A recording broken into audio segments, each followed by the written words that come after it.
Je vais parler d'une photo. Je sais que c'est une des photographies qui plaît le plus dans l'exposition et qui plaira le plus.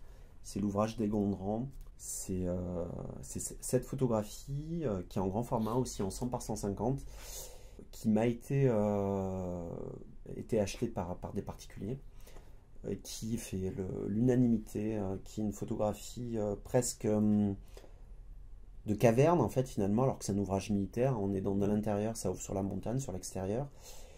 Oui, je peux comprendre qu'elle puisse toucher effectivement tout l'imaginaire du spectateur. Donc là, on est dans de l'intériorité, avec dans l'intérieur donc de l'image, on est sur une partie enneigée, une partie sombre, avec des inscriptions, des graffitis. Voilà, il y a des traces d'humains, enfin d'humains, voilà, d'officiers avec des peintures de chromie différentes, qui ouvrent donc sur la montagne.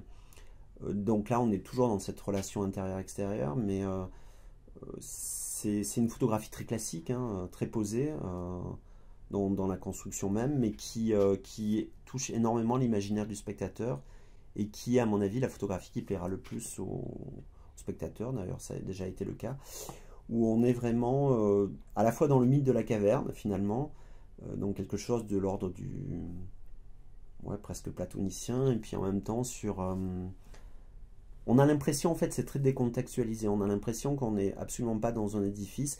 C'est entre l'édifice, dans la construction humaine, mais ça peut être presque une caverne construite par, finalement, les hommes préhistoriques. Donc il y a plein d'imaginaires, d'époques qui se superposent.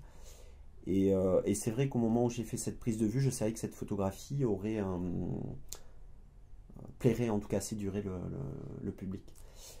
En fait, c'est une photographie qui dépasse un petit peu les époques du temps. On ne peut pas la dater, quoi. Donc on est dans un espace-temps un peu particulier. Voilà.